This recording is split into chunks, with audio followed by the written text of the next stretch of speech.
You could be forgiven for thinking you've seen this one before. Man at train station on suspiciously sunny Friday morning. What heap has he bought from the auctions now?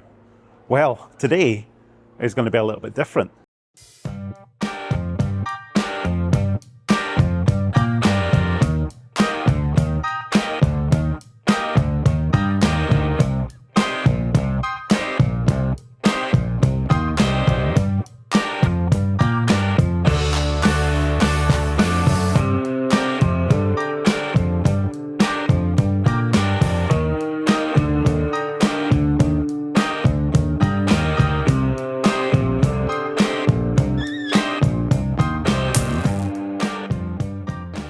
So yes, as you can see, I have bought a Dacia Spring, the cheapest new EV currently available in the UK. If you've seen the review video that I've already put out, then it's probably no surprise to you that actually the car I was showing you is this one. It is mine. But let's talk a little bit more about what it is. Let's take a closer look at it, and then I'll tell you exactly what I'm thinking by buying this thing. So yes, I have bought 2025 Dacia Spring 65 Extreme. And I know there's not very much extreme about it, but that is what the trim level is called. And I hear you saying, well, why on earth have you done that? Don't you have enough small, short-range cars around that can be driven at any given moment? And, you know, given I deal in Leafs and Zoes and stuff like that, you might have a point. But I have purchased this Dacia Spring. It was pre-registered. I paid £12,995 for this car, which is, I think, an absolute bargain. That's £4,650 off list. Now, I think I've always kind of thought you've got to be a bit nuts to pay list price for any car, let alone an electric one with the deals and stuff that are available at the moment. But I think with nearly £5,000 off a cheap car anyway, I think this is an absolute bargain. And it is going to basically replace the Citroen Ami. Now, if you've seen the last video, you'll have seen my sort of review and first impressions of this. But let's go for a drive and we'll talk a little bit more about the role this car is going to fill and some of the content I've got planned for you going forward.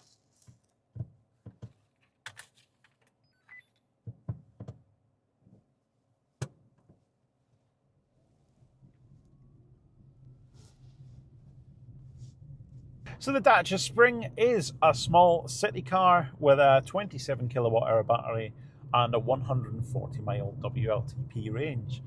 And actually, I think that range prediction is fairly good.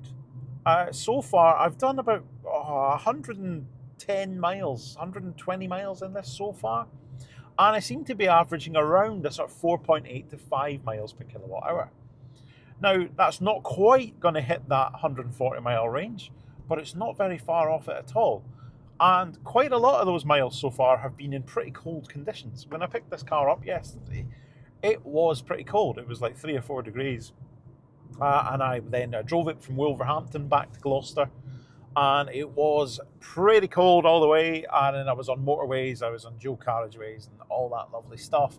Wasn't just bumbling around town. I mean, as you saw in the review video, if you've watched it, if you haven't seen that, definitely check it out. There's a link in the description. But as you would have seen, it's perfectly competent at driving at faster speeds and stuff, and it dents the efficiency a little bit, but it doesn't seem to be a complete death knell on it. And we'll put that to the test. So those of you that have been watching the channel for a while will know that my day job is about 115 miles away from home, and I don't have to go in that often, but when I do, it is a day of 150 miles each way, charge at the office. Pretty grueling commute, as commutes go, but involves a lot of A roads and then M40, M25, beautiful commute, and definitely quite a good range test. The last video I gave you doing that was possibly did something in the Maxis, I'm not sure, but definitely did a Peugeot E208 in freezing cold. And yeah, that was, well, I mean, it wasn't too bad, but it was an interesting cold weather range test of the E208. If you've not been here that long, you probably won't have seen that, but basically we'll do the same with this, and that's probably one of the first videos we're going to do with this, is put it to the test, see if it's actually capable of doing that commute. I've got no doubt from a performance point of view that it'll be fine, but range, efficiency, and comfort, they might be a little bit questionable, but we'll see, shall we? I think that'll be definitely a good test to put this through. Using this car for something totally different, I think, to the use case that most people have got in mind for it. I think the majority of people assume that these things are never going to leave towns. They're going to just bumble around. And to be honest, for a lot of buyers of a car like this, you're not going to be far from the truth. I see quite a lot of like Fiat 500s, Citroen C1s, stuff like that with really, really low mileage on them. Some of those cars are getting on a bit now, and they've barely done any miles at all. So some of the people buying some of those cars and barely using them could do exactly the same with one of these. And I do think that is probably going to be the market for these, at least to start with. It's sort of the lower mileage driver, not someone who's going to buy it and then immediately put it into use on a 230-mile round-trip commute. That's definitely not something that features, I think, in the design handbook for the Dacia Spring.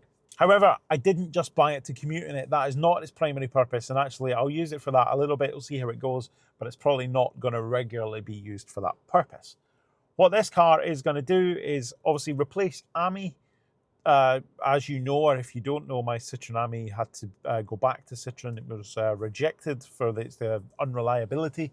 There's a link to the video in the comments if you want to learn more about my Citroen AMI experience, if you haven't heard about that.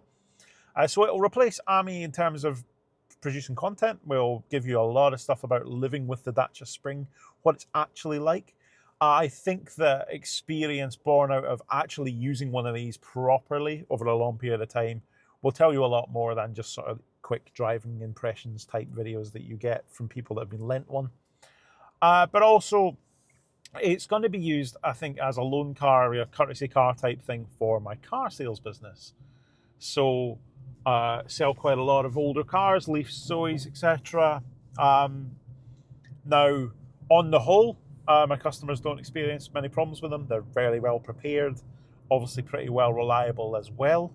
And therefore, I don't have that many come back. But when they do, and it's an inevitability when you're selling used cars, some of them will come back and they will need to have some stuff done. Part of being a dealer is being able to stand behind what you sell and make sure the customer's happy and, you know, the products are fit for purpose, all that lovely stuff. I'd like to be able to have a car that I could lend out to people and let them keep mobile. And something like this that's a little bit newer, has a little bit more range than like a 24 kilowatt hour Leaf, etc., means that I can do that even if someone's from a little bit further away, even if I drop it with them and deal with whatever's wrong with their car. That is, I think, providing good customer service, and I think this is probably a perfect car to do that. It isn't particularly complicated in how it operates.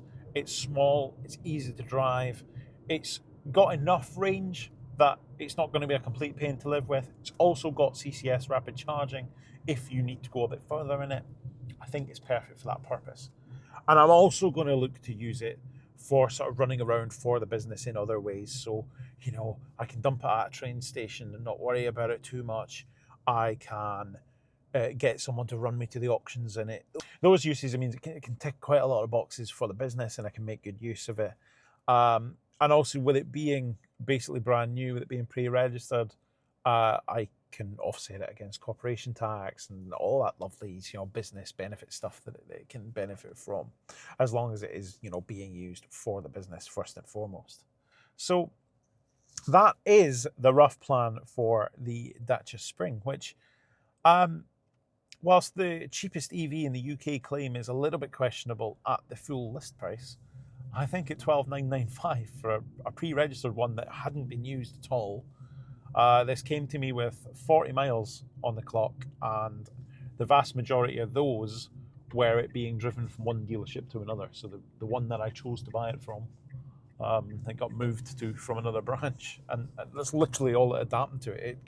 It was registered as it was imported, and then it just was sold to me a few weeks later. That's basically it. This car was first registered on the 31st of January this year, and I ordered it in early February, so it literally isn't used at all, and it is, for all intents and purposes, a brand new car. But that is the plan for this Dacia Spring. I'd love it if you could let me know in the comments anything in particular you'd like to see this car do. So obviously it's going to be, we're going to put it to test on my sort of commute. But if you've got any other things you'd like to see it do, anything you're wondering whether it's capable of, now obviously keep it fairly sensible. I'm sure you can come up with some weird and wonderful requests that are barely achievable. But I will try my best to see what we can do with it. And you either let me know in the comments on this video or submit details at dothisnext.co.uk. I'll read every submission that comes in, and the more achievable ones, we'll see what we can do. It would be cool to try and do something a bit sort of challenging with this. Obviously, it is, you know, a shorter range sort of city car type thing. I'm not sure John O'Groats to Land's End would be particularly enjoyable in it. So we'd maybe scratch that one for now, but you never know. Never say never.